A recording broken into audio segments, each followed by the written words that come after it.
The Enchanted Garden. Once upon a time, there was an enchanted garden that was full of beautiful flowers and magical creatures. The garden was tended to by a kind and gentle fairy who made sure that all the plants and creatures were healthy and happy. One day, a group of children discovered the garden and were immediately enchanted by its beauty. They began to play among the flowers and chase the magical creatures around, laughter ringing through the air. The fairy watched them happily for a while, but eventually she realized that they were damaging some of the delicate plants and frightening some of the animals. She flew over to them and asked them to please be careful. The children ignored the fairy's requests and continued to play roughly in the garden. Some of them started to throw rocks at the fairy, trying to hit her. The fairy did her best to avoid the rocks, but one eventually hit her in the head, and she fell to the ground, unconscious. The fairy's evil twin, who had been trapped in a nearby tree, was immediately released once the fairy was unconscious. She cackled with delight as she saw the children running around causing havoc in the garden. She flew over to them and started to cast spells that made the plants grow wildly out of control and the animals become aggressive. The children screamed in terror as they were chased by the angry creatures. The evil twin laughed manically as she watched the children run through the garden in terror. She was finally able to exact her revenge on her sister and take over the enchanted garden. The evil fairy used her magic to trap the children with vines, cackling as they screamed. They were helpless to escape as she slowly tightened the vines around them, cutting off their air supply. The evil fairy killed the children and took over the enchanted garden. The garden was no longer a place of beauty, but a place of death. The evil fairy laughed triumphantly as she imagined the parents grieving for their lost children.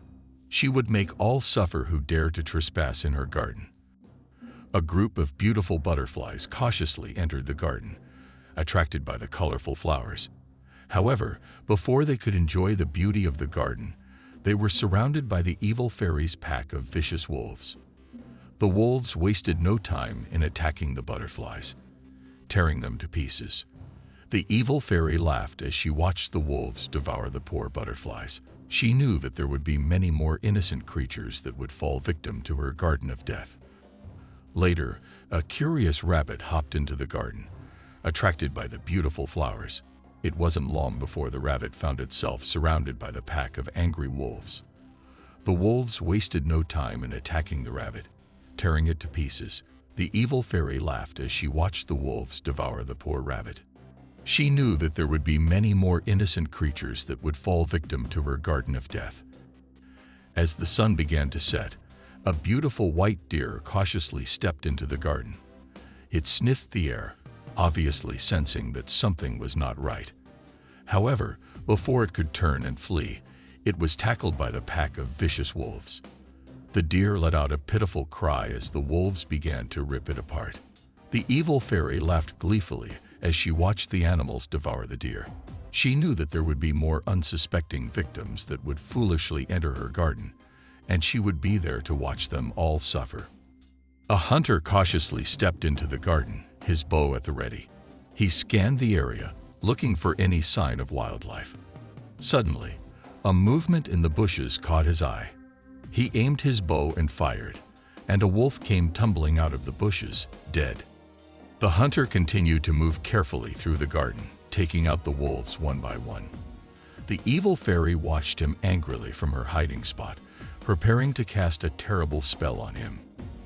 Eventually, the hunter made his way to the center of the garden, where the evil fairy was hiding. The evil fairy flew out from her hiding spot and confronted the hunter. She was furious that he had killed her pack of wolves and vowed to make him suffer. She cast a spell on the hunter that caused him to feel intense pain.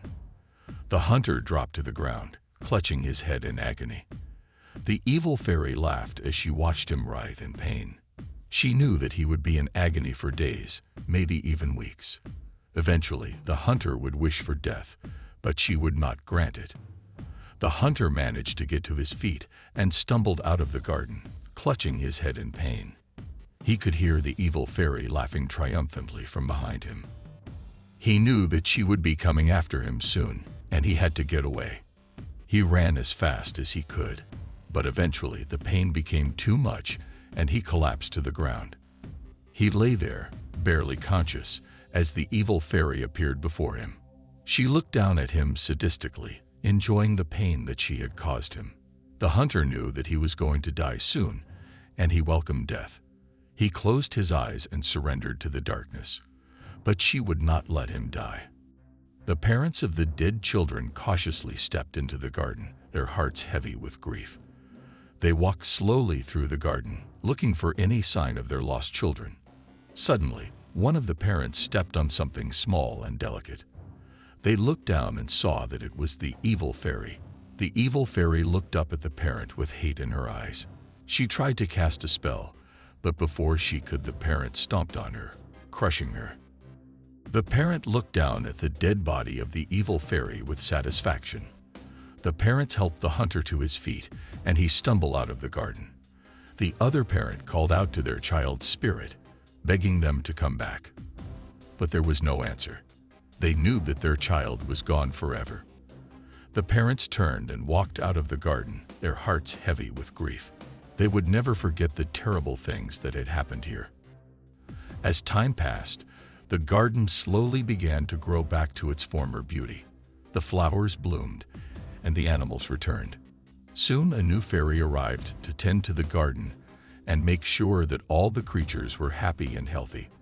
The parents of the dead children visited the garden often, and they took solace in the fact that their children's spirits were at peace in this beautiful place. They knew that the evil fairy would never be able to harm anyone ever again. The moral of the story is that children should be taught to be careful when playing in nature. They need to be respectful of the creatures and plants around them, or they might end up causing untold harm.